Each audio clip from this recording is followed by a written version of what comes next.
A new day, Hastings, August 25th. The day that murder came to Seadrift Island. What have we learned?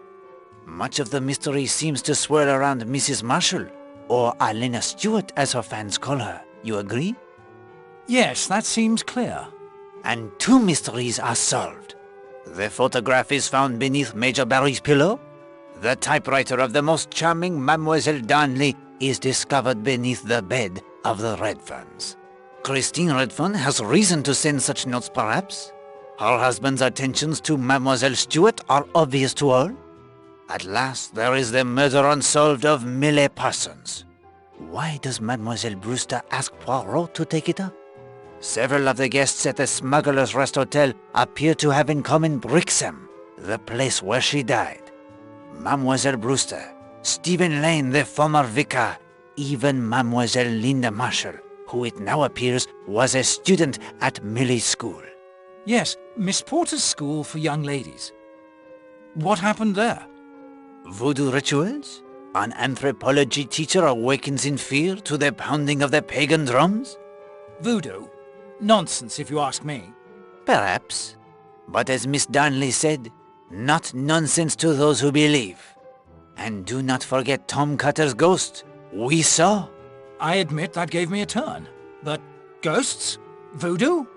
Poirot, even for you, this case has elements of the sensational. No sensible person could credit. Perhaps. But I will give you the very important clue. Think on the nature of Alena Stewart. Watch as the investigation proceeds, Hastings.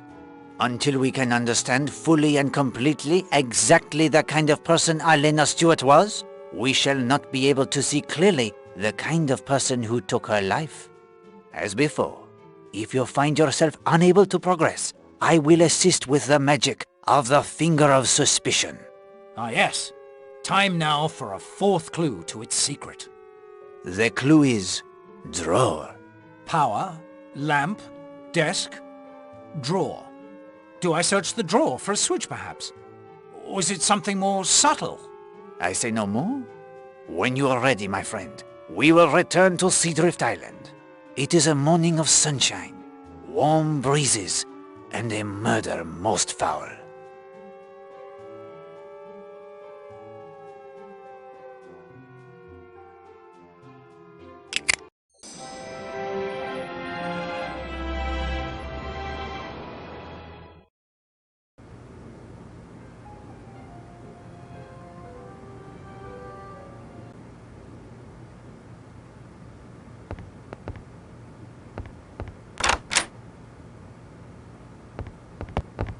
Morning, Monsieur Poirot. Any more thoughts about what we found in the ruins? Poirot always has the thoughts, Monsieur Lane. Who can tell which will prove to be most significant? What are your plans for this morning? I've heard there's a fine church in these parts, St. Patrick in the Coombe. I'm going to try and track it down. What illness forced you to leave your position? It was... I confess it was nerves, Monsieur Poirot. I did not mean to intrude. No, it's quite all right. No sense in my hiding the fact. Women, they are so often at the source of evil. Do you think so? Man alive, don't you feel it in the air? All around you. We spoke of it yesterday at the ruins. The presence of evil. Oui, Monsieur Lane, I feel it. I am able to assist you in your search, I think. Oh? I found this pamphlet at the establishment of Mrs. Hughes in Leathercombe Bay. Oh, this is marvelous. And there's a map and everything. Let's see, it'll make a fine hike over the moors, too. Thank you so much. Monsieur Lane, I wonder if I may ask you the questions somewhat painful. Your kind gift has lifted my spirits considerably. I will answer if I can. Your church was near Brixham, I believe. Oh, yes, I had a small living there. Why? Are you familiar with Mrs. Potter's school for young ladies? Why, oh, yes, Miss Potter herself and several of the girls attended my church. Not as many as I would have liked, but some. Do you recall the Conservatoire de Dance near there? Oh, yes, Miss Brewster, who is stopping here, was an instructor there. Does the name Millie Parsons mean anything to you? The murder. Yes, it caused quite a sensation. A teacher at Miss Porter's was accused. No charges were brought. Simply the ruin of a man's reputation. He may have been misguided, even driven. But the Parsons girl brought it upon herself. Of that I am convinced. And then, only a few weeks later, another murder. They must have been connected. And of that second crime he was wholly innocent, I have no doubt. So what he said in a moment of weakness... What did this teacher say to you? I may no longer be of the cloth, Mr. Poirot, but I will keep the confidences learnt while I was still in God's service. Even if it allows a murderer to go free? Please! God must judge, not I. Tell me of the second crime. It received quite a bit of press at the time. Alice Corrigan was the name. Strangled, as was the Parsons girl. The husband was suspected, but again, no arrest was ever made. I'm convinced the two crimes were the work of one man. And the motive? Women are at the heart of many tragedies. In this case, they were the victims of tragedy. Can you doubt? They brought it upon themselves, through fornication, adultery, and godlessness. It is my nature to doubt, Monsieur Lane. Yes, of course. You're a detective. Still, I would think your experience would have paid witness to the truth of my words. I may have misunderstood and unburdened myself too freely. I must be off if I hope to reach the church and be back before it gets too late. Thank you again for the information. Fellow is right round the bend, Poirot. He practically admitted he knew Millie Parsons' killer, yet did nothing because she was a girl, and somehow deserved it? That's monstrous. It is true he appears to be quite selective when it comes to forgiveness and compassion. Yet it may very well be that decision to keep silent caused his breakdown. His pain runs deep, and the struggle, it continues. There may be hope for him still.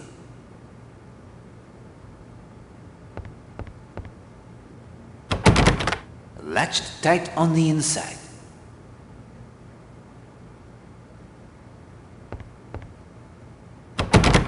Quite securely locked, I am afraid.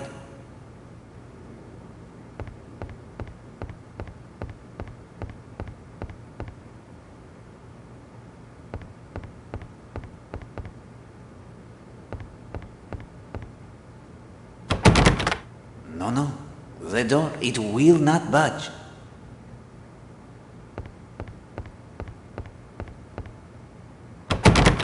Latched tight on the inside.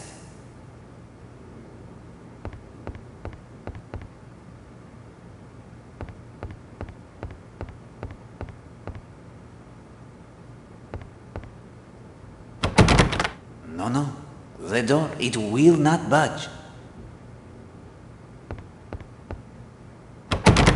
Quite securely locked, I am afraid.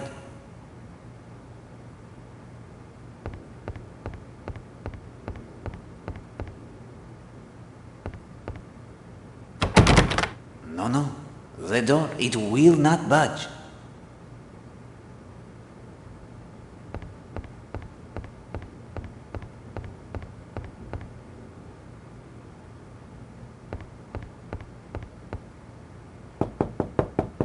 Mademoiselle, if I may have a moment of your time?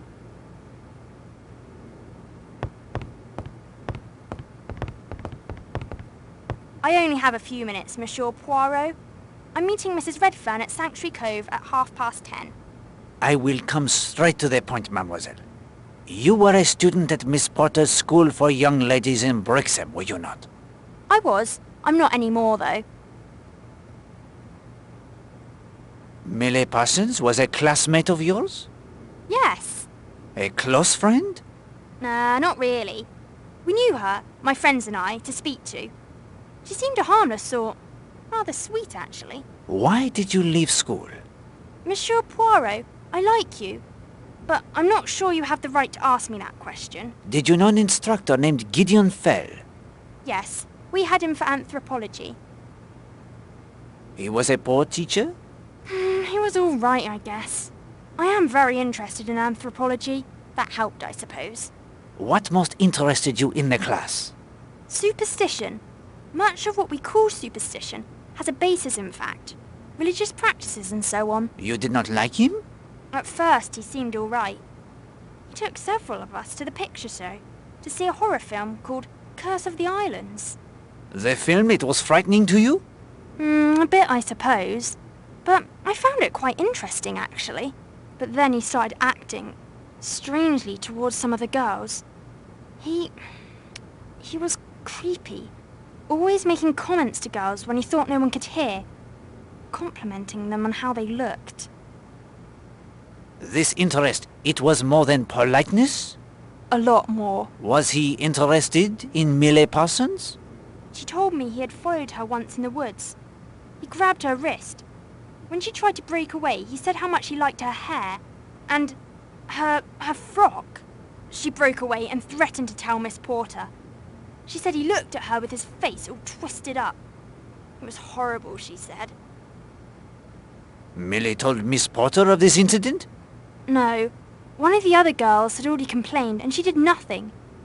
She accused the girl of trying to make trouble for Mr. Fell because he gave her bad marks. After Millie's death, you said nothing of Mr. Fell? I did. The police looked into it. They said he had an alibi. But I knew. My friends and I knew. You don't believe me, do you? Au contraire, I have known many alibis that seemed unbreakable, only to shatter as easily as glass when the right force was applied. He did it, Monsieur Poirot. He killed Millie. I have to change into my swimming costume now. Will you excuse me? Of course. Thank you for speaking with me. I say, Poirot, do you think you can break this Fell character's alibi? If I can, Hastings, Miss Brewster and the police will have their answer.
What are you thinking, Hastings?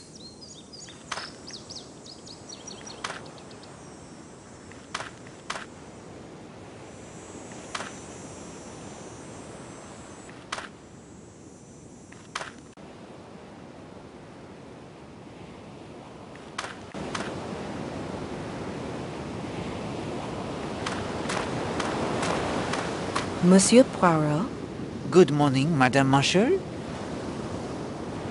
I regret I have not yet found the writer of those notes. I wouldn't worry myself if I were you. In fact, I'd like you to forget about them. You have learned the identity of the author? Yes. And if there's any further bother, I will deal with it myself. Is that clear? That could be dangerous. An argument will not assist us, Hastings. Better to comply. I will do as you ask. That is a scent most charming that you wear. Thank you. You're very kind. It's an expensive indulgence, especially for the beach. But I like it so. You are going for the swim? No. I wanted to use a float. Use this one with my compliments. You won't be using it? No, I am certain of that. Do something for me, will you? Anything. Hastings, do not become smitten with this woman. She is charming, yes, but it will cloud your ability to investigate. Sorry, Poirot.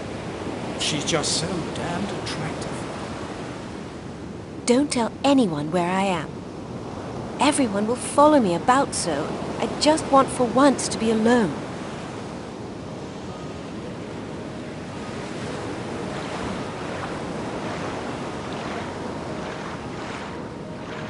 She wants to be alone? I don't believe that for a minute. Very good, Hastings. You read her character well. I concur. She has the rendezvous, I think. But with whom?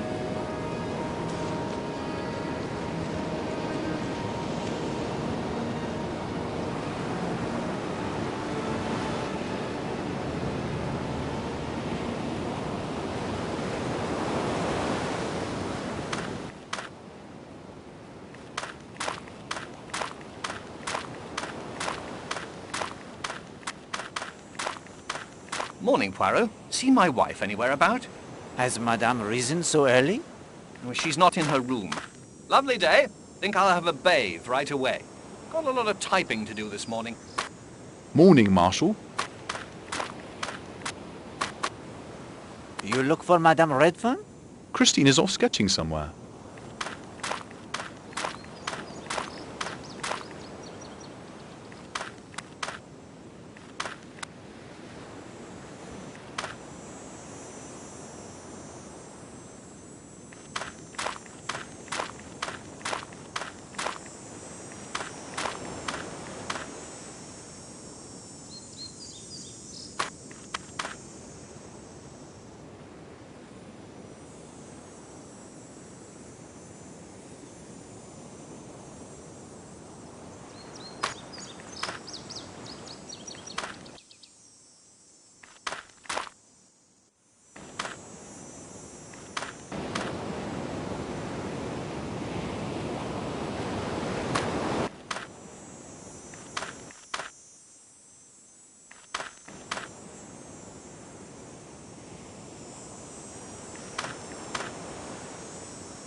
What are you thinking, Hastings? Poirot, he does not climb up and down the ladders?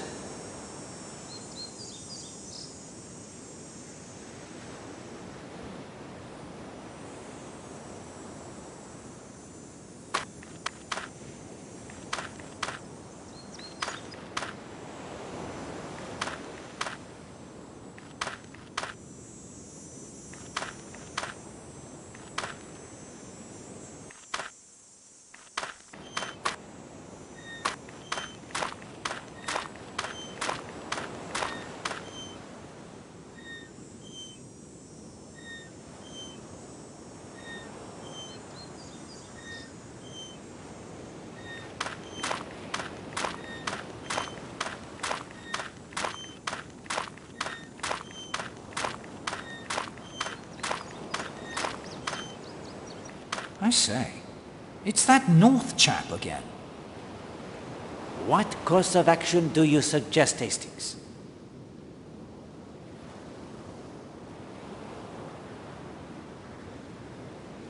Ask Mrs. Redfern to make a sketch of him. An excellent idea, my friend. Then Colonel Weston can send a picture to Scotland Yard for identification.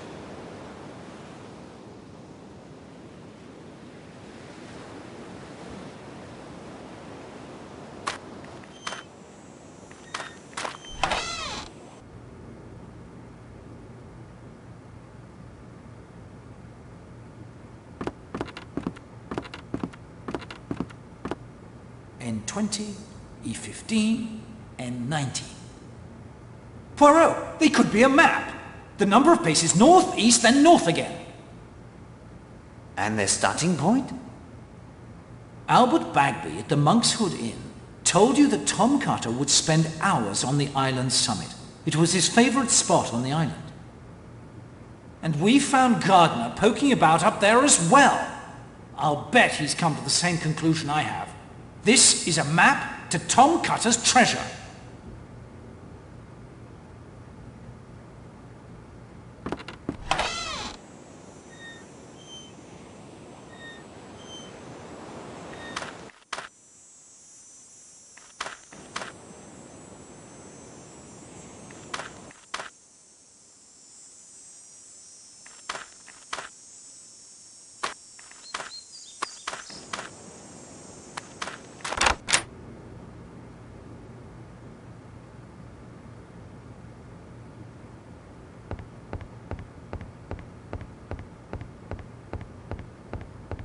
Monsieur Poirot, thank you again for the sketch pad.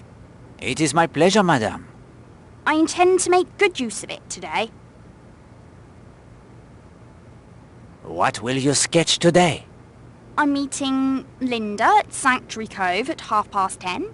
While she swims, I will sketch her guillemots for her. You are kind to take an interest in her. She's having a rough time of it, I'm afraid. I believe you are correct. A friend now will be of great help, I think. Madame, do you have the time to make this small sketch for Poirot? Why? I'd be delighted to. It's the least I can do. There is a man at the landing of the sea tractor. Do you think you could make the portrait of him? I don't see why not. I've a little time before Linda will be ready. And madame, if you could contrive to do so without his knowledge? Oh, I must say it's rather exciting having a detective on holiday.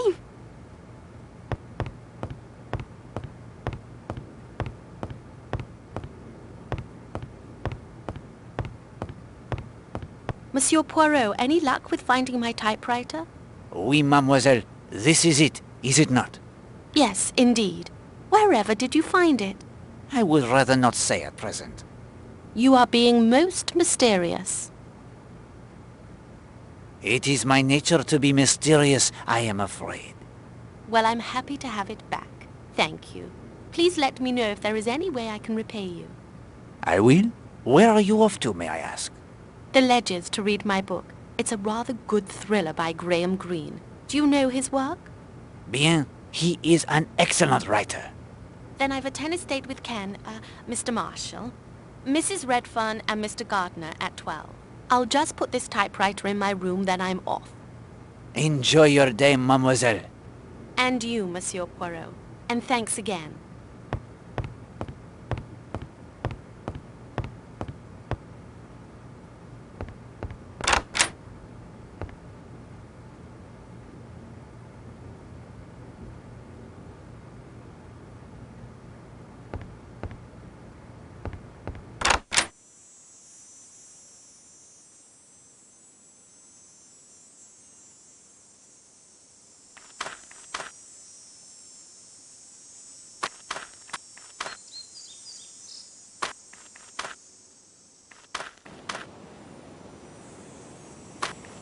North 20, east 19, then north 15. Let's see where we end up, shall we?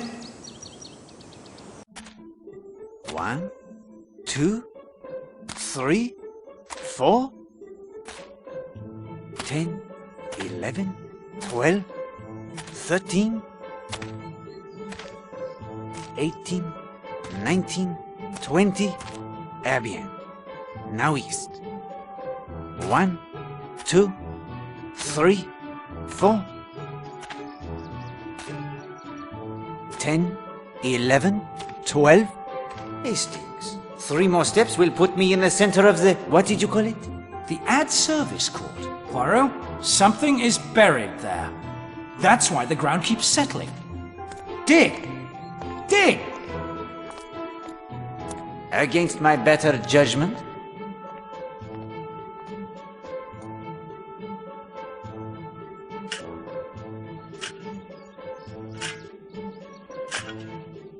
A treasure chest!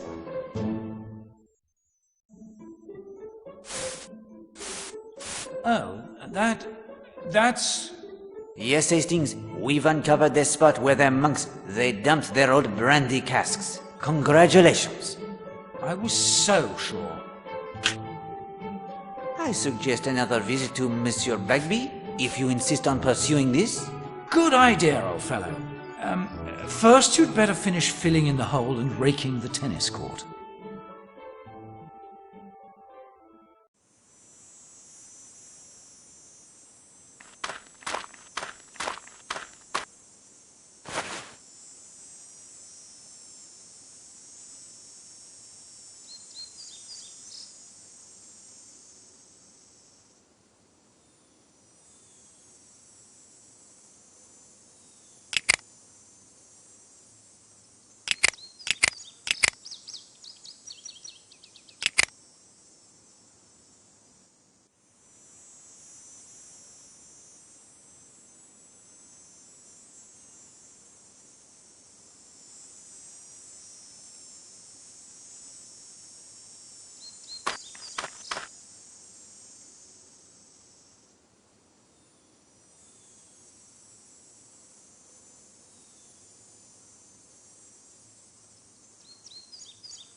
Hello? Need the sea tractor, do you? Yes, please? On me way. Mr. Poirot, I wanted to thank you for helping to clear up the misunderstanding between Gladys and me. How she could think I'd ever be interested in that schoolgirl is beyond me. I can't help it if some foolish child decides on her own to start hanging about the garage. I know it sounds silly, but I think she was only doing it because she wanted to pinch my shovel.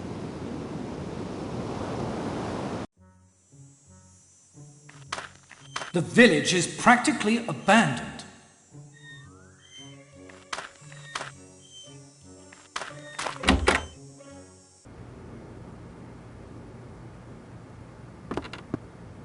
Hello, Mr. Poirot. Not like you to look so out of sorts. Did you not say the key to finding the treasure was to start on the island summit? Hastings, we are not here for the treasure hunt. Well, that's what most believe, eh? What of it? The directions I discovered led to where the tennis court is now. Don't tell me you dug up Mrs. Castle's tennis court. Yes, very amusing.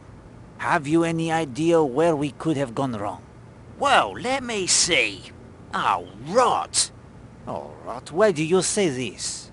Well, if you started at the current high point on the island, you would easily go astray. The current high point? Yes, you misunderstood me. I? Poirot? He does not misunderstand. But you have. Let me explain. That hill is the highest point on the island now. But of course it wasn't back in Tom Cutter's day. That was long before the hotel, remember? They levelled the land around there when they built it. The highest point used to be... let me see. You know that grassy path out from the main entrance a ways? The one that leads to the bathing beach? Well, that used to be much higher. That's where old Tom used to sit and watch. You really did dig up the tennis court? Good day to you, Monsieur Bagby. Yeah, if you'd like a game of darts, just ask. Please, leave me alone for the moment. I'm not in...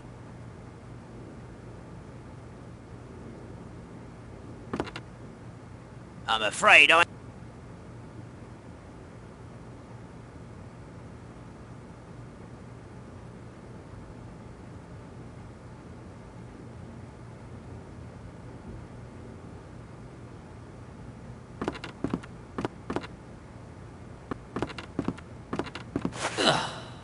corned beef sandwich and well past its prime by the smell of it.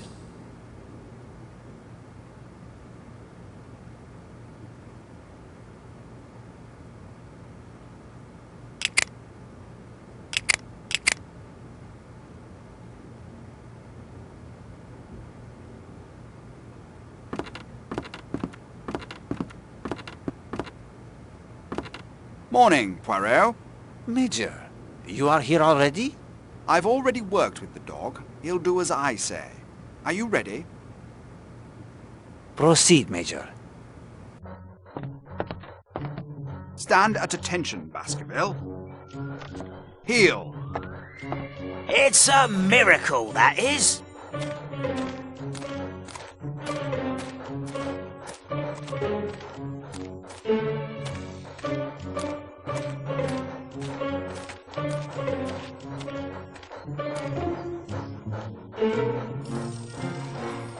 Sit. Easy as anything to train a dog. You just know how to talk to them. Your skill is extraordinary, Major. Now I will open the door. Command him to enter and we will let nature take its course. Ready when you are, Poirot. Enter Baskerville. Baskerville, enter the shop. He won't budge, Poirot. Can't say what the trouble is. Have you any way to lure him inside? Hastings, do you have anything that might attract Baskerville?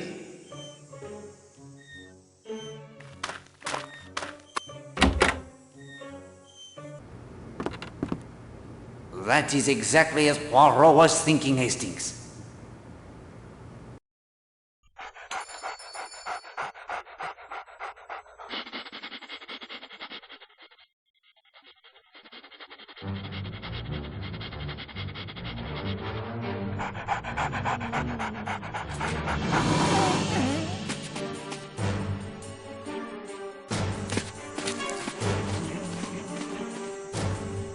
Was that poor Baskerville again? You'd think he'd learn not to come round here anymore. We have no need to send a telegram, Hastings.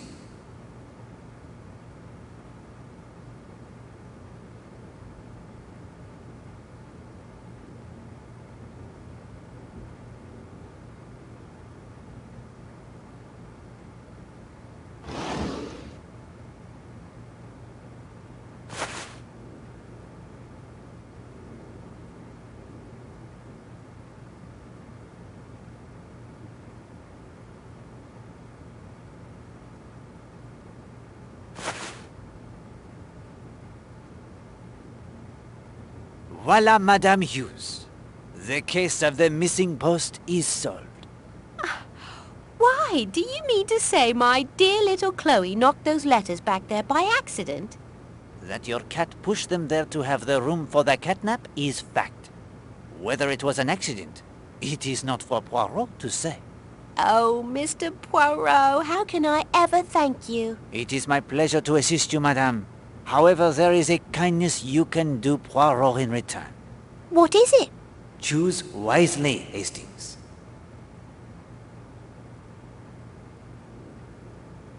I could make good use of your testing equipment. Excellent, Hastings. You are sharpening the detective instincts. I'm not sure. You are a detective. Colonel Weston will vouch for me. Ah, well then. Of course you can.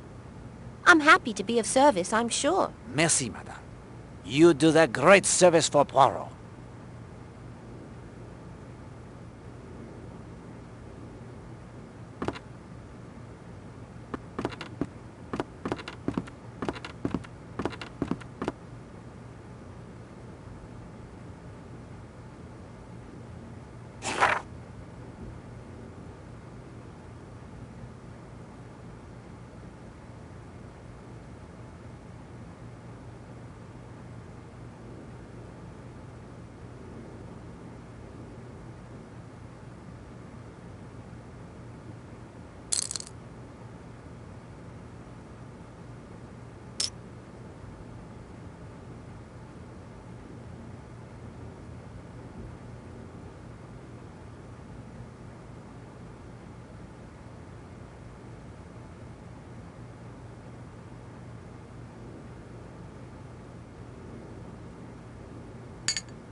The tablets of Monsieur Lane are most certainly trying her.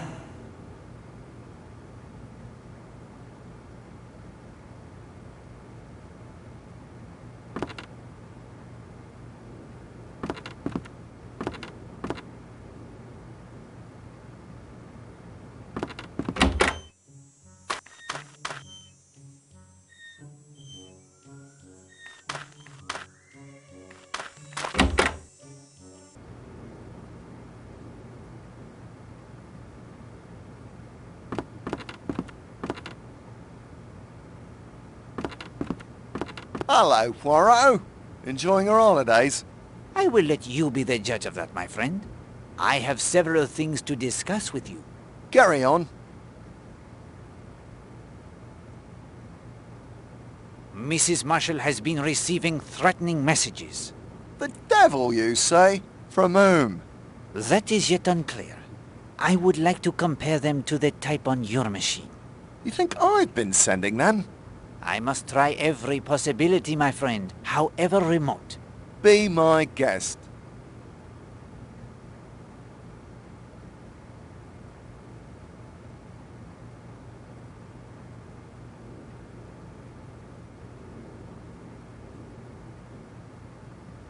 Is Mrs. Castle a member of the Home Guard? Yes, she volunteered, although she hasn't been of much use. Why do you say that?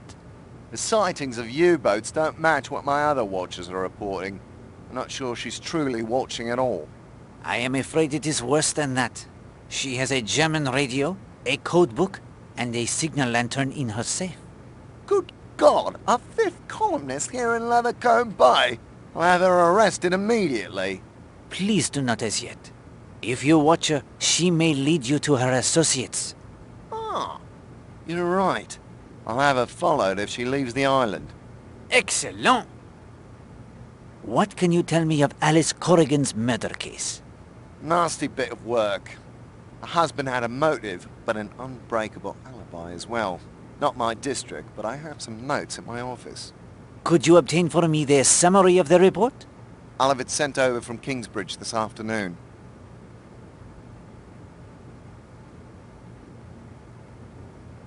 Did the report on the Millie Parsons case arrive? Yes, here it is. I was in London through most of it, in Home Guard and evacuation meetings. I hope to have a look at it again once things quiet down. If they quiet down, that is.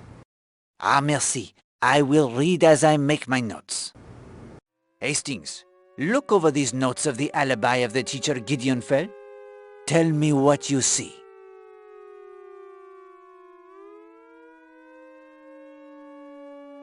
Something about the film? Fell was alone there for 2 hours. What is the most important fact concerning that film and Fell's alibi?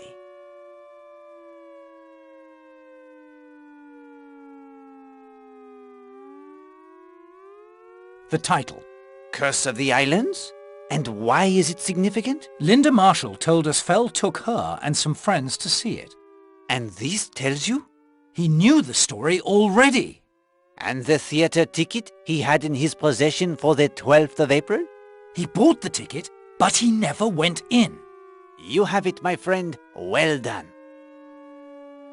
Colonel? Yes? The Millie Parsons affair.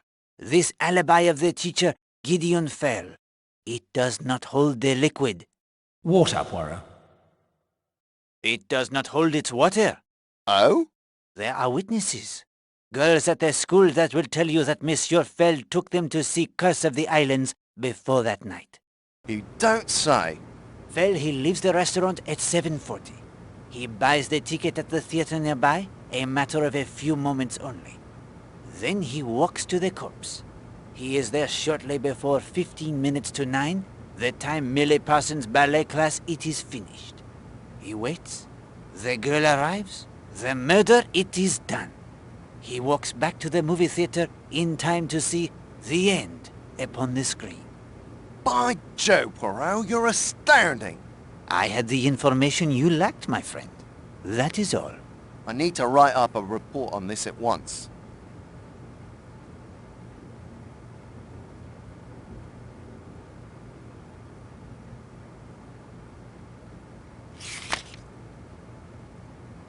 I do not think that is appropriate.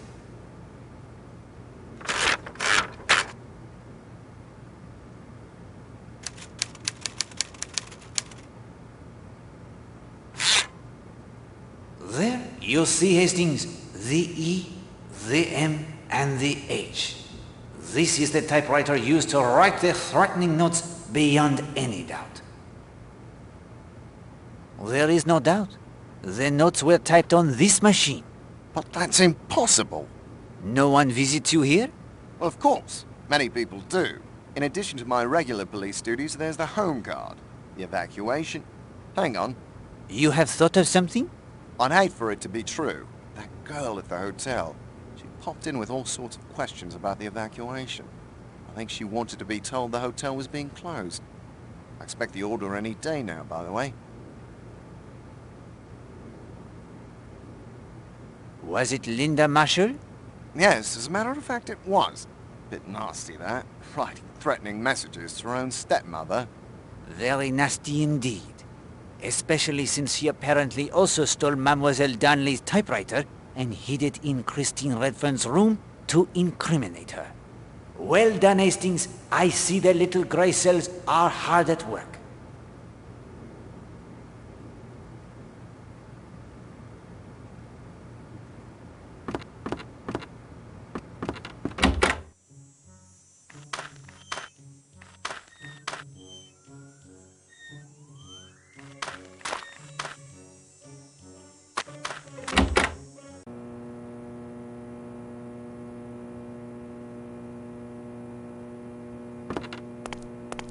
Morning, sir. I was just off to do an errand. Say, you don't happen to know anything about motor cars, do you? Yes, I do. Hastings, what is this you make me say? I know nothing of motor cars. I do, Poirot. Let's see what he's on about. What would you like to know? Major Barry's car needs its points cleaned. He wants it as soon as possible, but I have to test the motor on the sea tractor. It's been a bit dodgy lately. I wouldn't want to strand anyone on the island. I'd be in your debt if you could help me out. The young scoundrel asks such a thing of the world's greatest detective? Hang on, Poirot. It wouldn't hurt to have a bright lad like Jenks on our side. I see no points on the car of Major Barry. And the motor cars, they are filthy. Nonsense. You'd think you'd never heard of soap. I've never cleaned points myself, but all we need are some instructions. The current issue of Motor Enthusiast magazine has an exceptionally clear article on the subject.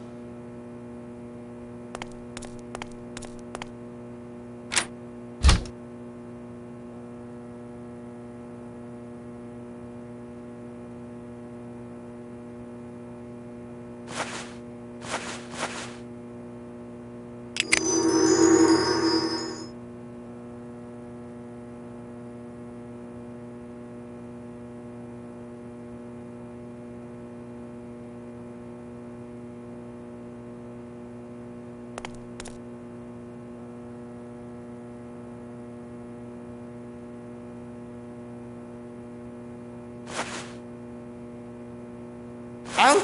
Something pricked me. It's a sliver of metal.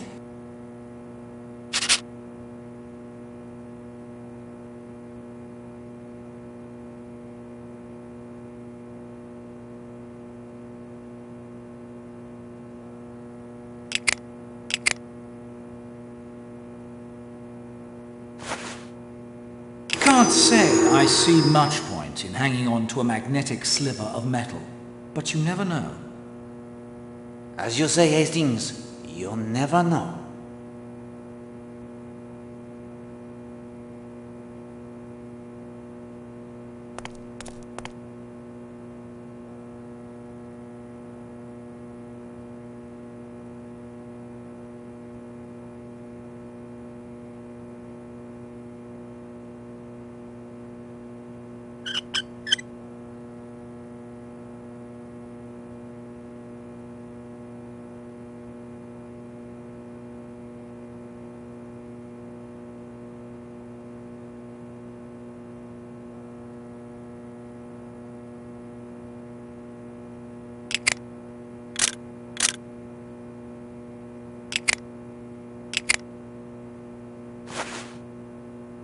I will not do that.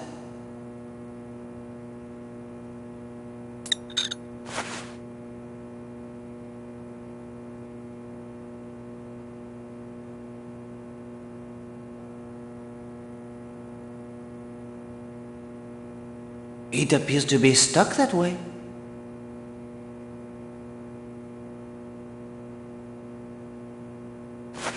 You presume that...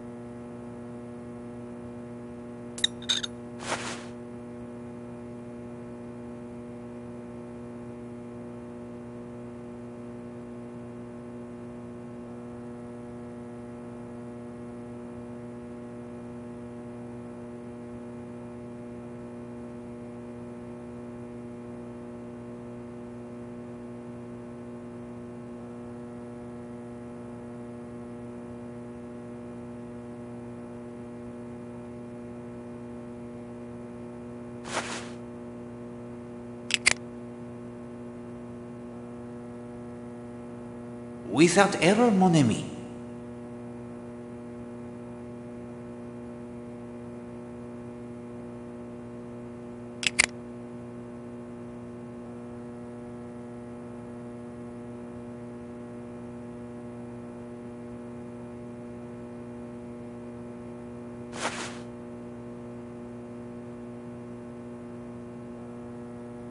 No.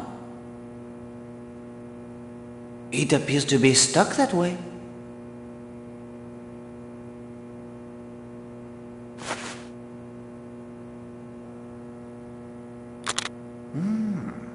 The puzzle, it is one piece closer to completion.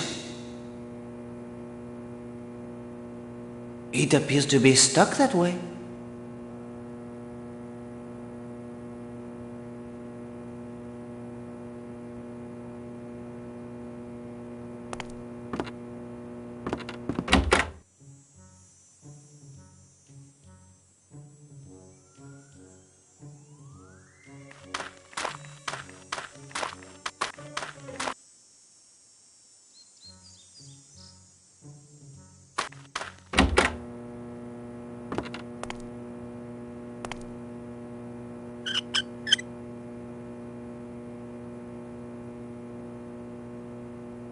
It appears to be stuck that way.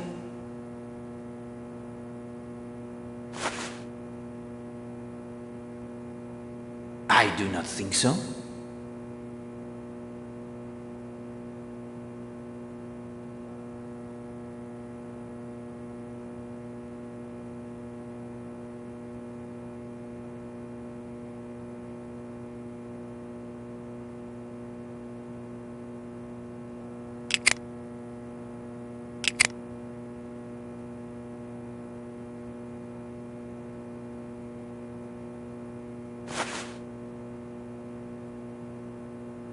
No.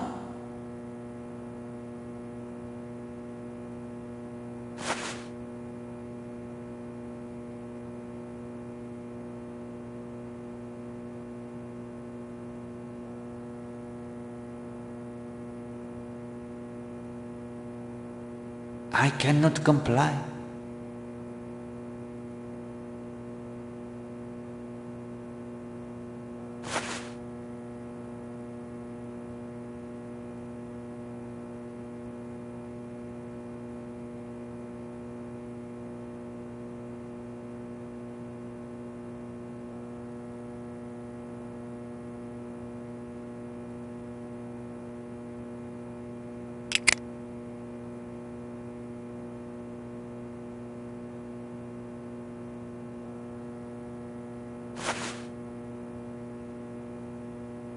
No.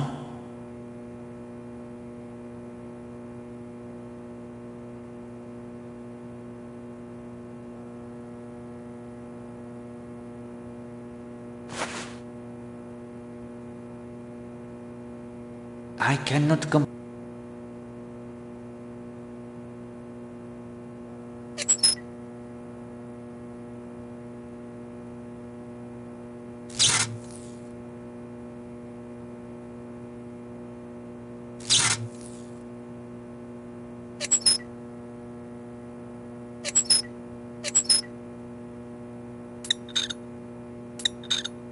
past this confounded contraption.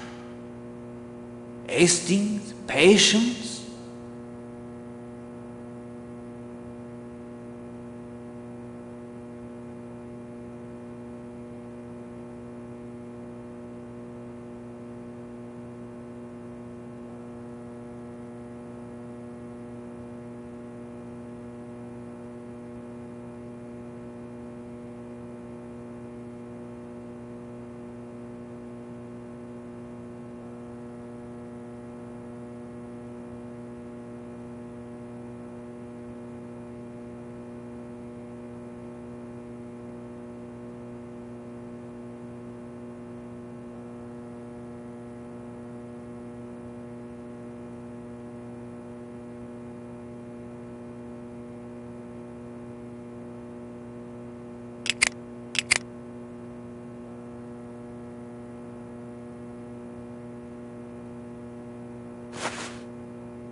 Your instincts are well honed, mon ami.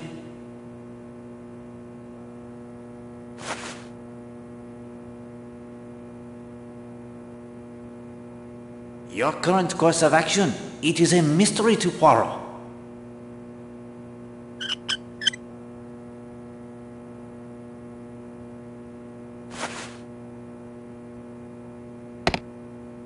Well done, old man. There is not enough soap in all of Devon to restore my hands.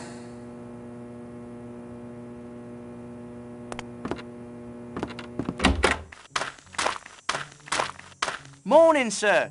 Got the tractor motor purring like a kitten. Any luck with Major Barry's automobile? Why, yes. Against all expectation, I have cleaned the tips with much success. Beg your pardon? Points, old man. And the points as well.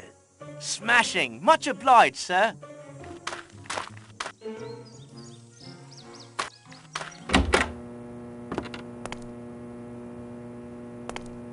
Like a ride to the island?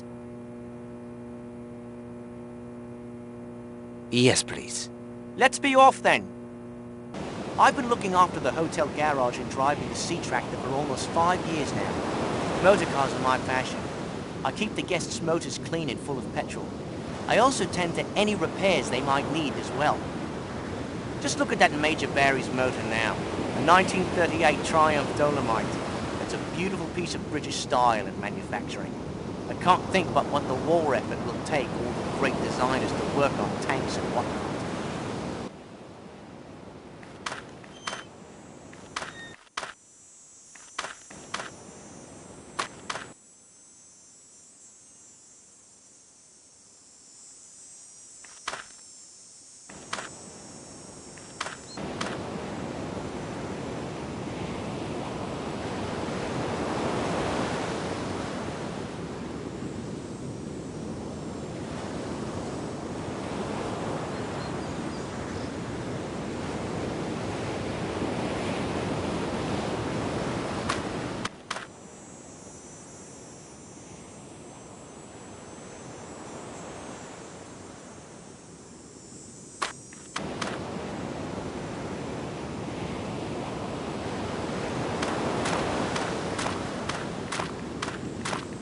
Ah, Mademoiselle Brewster, you have had a pleasant morning?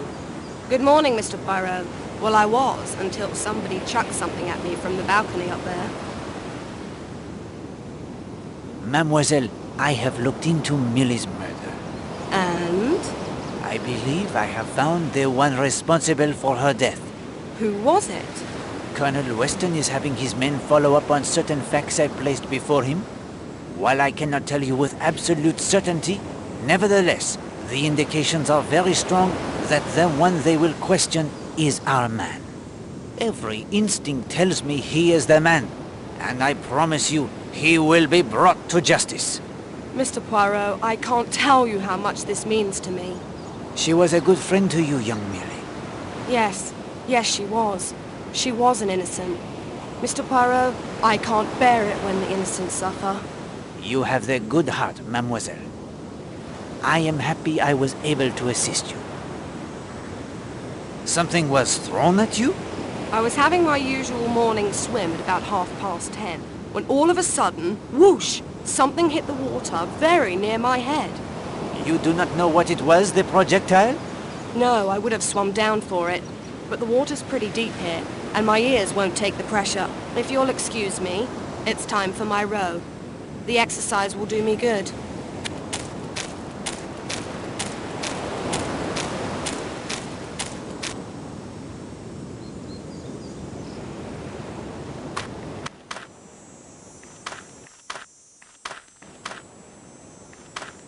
North 20, east 19, then north 15. Let's see where we end up, shall we? 1, 2, 3, 4. 10, 11, 12, 13, 14, 15. Hastings, here too is the depression in the ground, remember? Dig, Poirot, dig! Luckily for you, Poirot is an expert gardener. You have seen my vegetable marrows.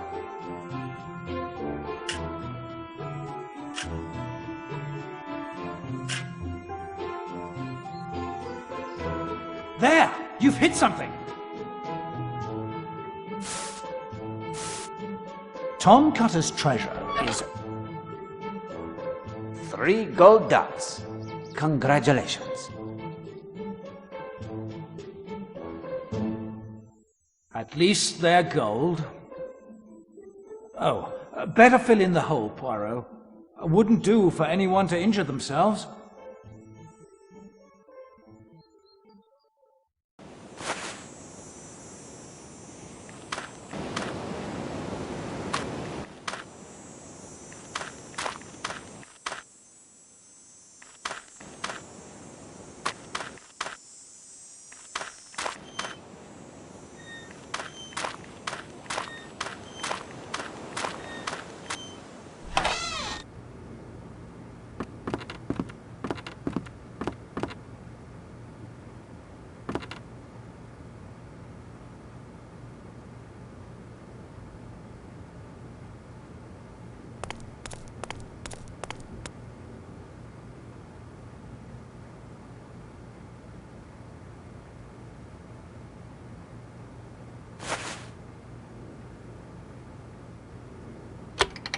As you yourself would say, well played, Hastings. You have correctly deduced that Tom Cutter's Ton 80 was the key to unlocking their secret door. Thanks, old man.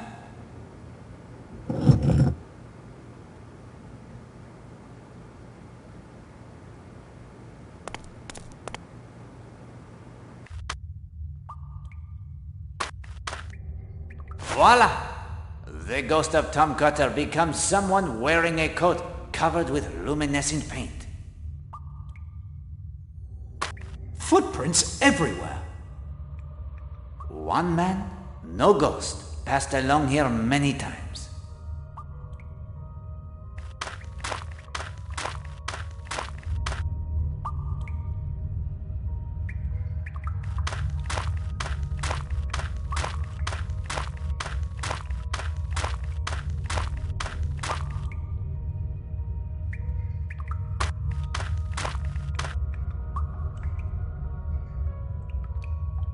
May know, my friend Hastings, I could blunder about in these tunnels for hours while who knows what crimes are committed in my absence. I need some means to ensure I am traveling in the proper direction.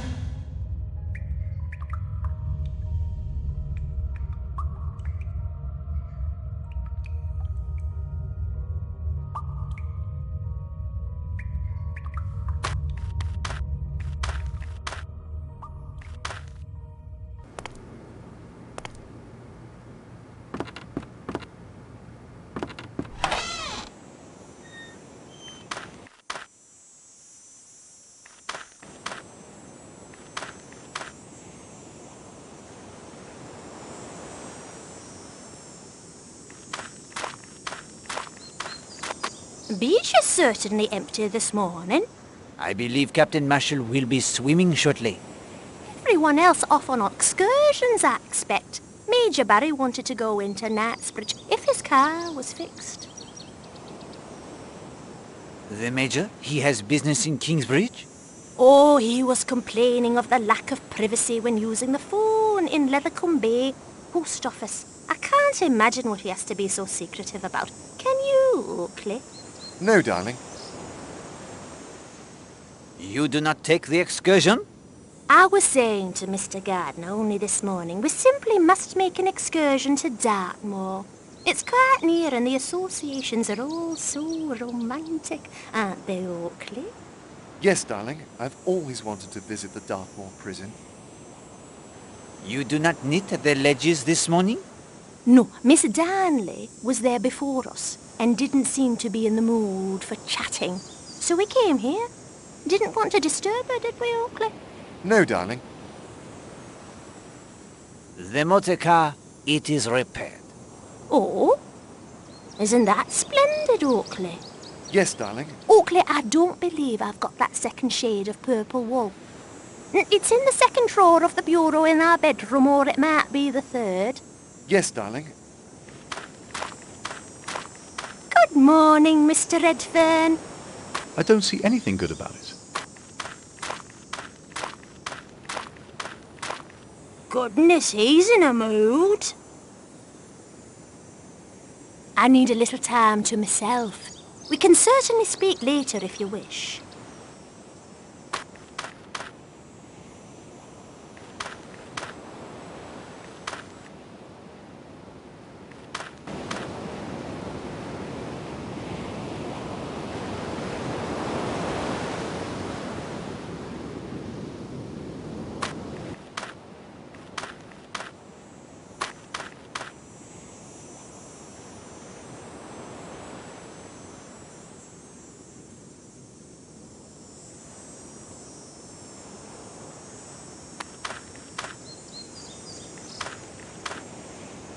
What are you thinking, Hastings? Poirot, he does not climb up and down the ladders?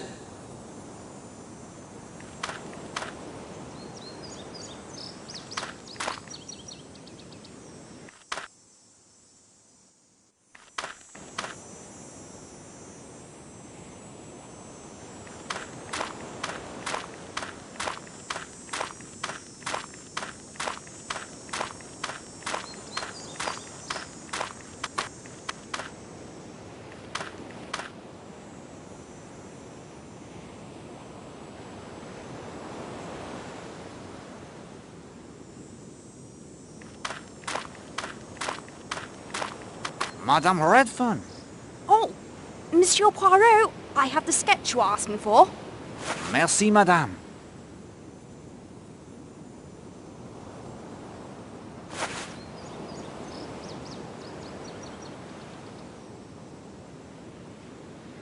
I'm afraid I need some time to myself.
Quite securely locked, I am afraid.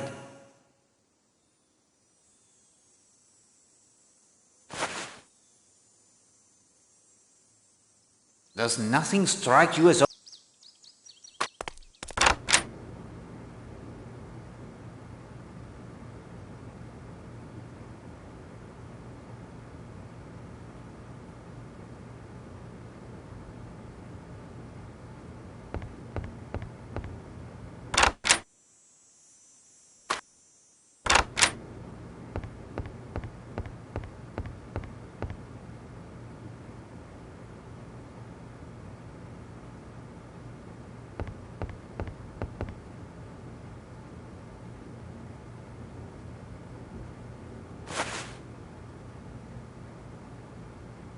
This is neither the time nor the place.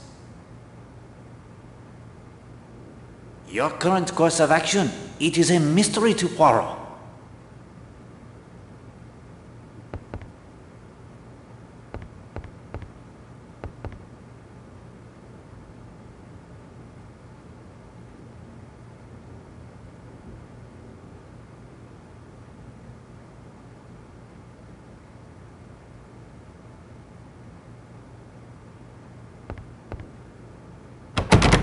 Quite securely locked, I am afraid.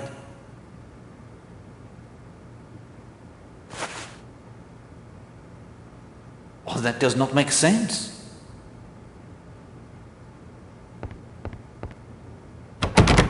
No. The door, it will not budge.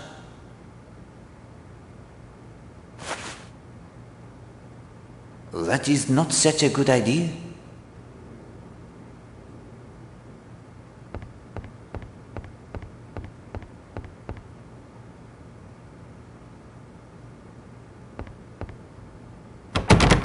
No. The door, it will not budge.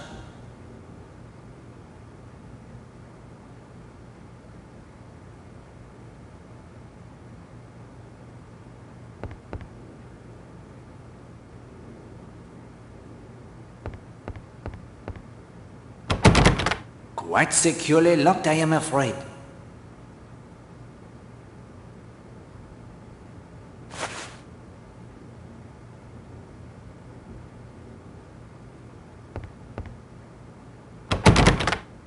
The door, it is locked tight.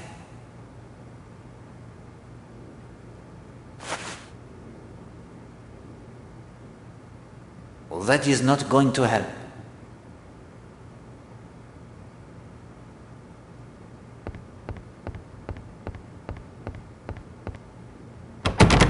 Quite securely locked, I am afraid.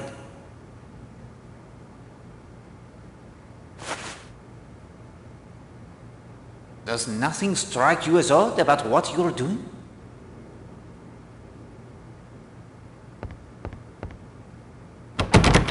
Quite securely locked, I am afraid.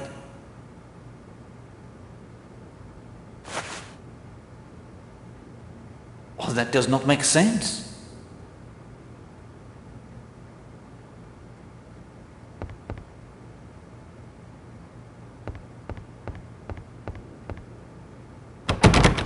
The door, it is locked tight.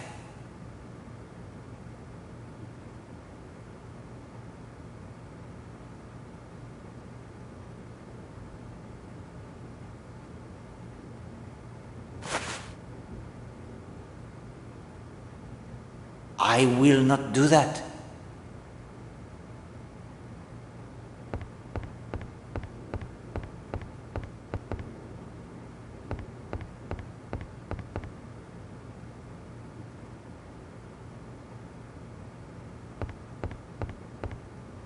The door is locked, but I can hear the voices from within. Perhaps we should listen a bit closer, Hastings.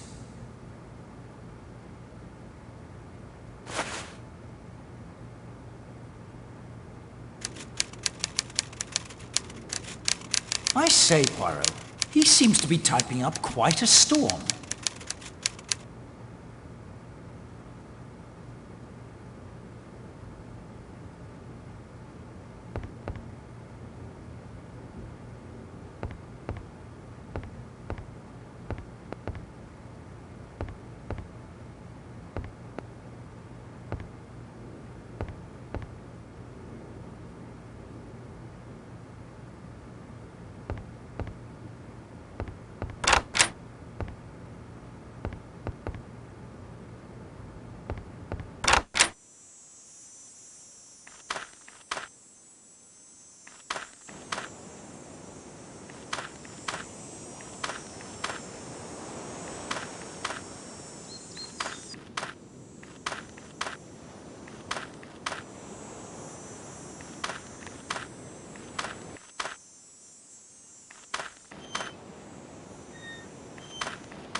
Need the sea tractor, do you?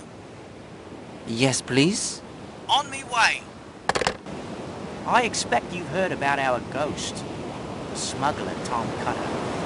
He used to bring in his goods to the cove on Seadrift Island they now call Cutter's Cove. And he was regular at the pub on the island. That's where he met his end, they say, hung by agents of the crown. There'll be those who say he was shot or drowned. But my old Agatha knew the story, and he swore they strung old Tom up from the hotel side.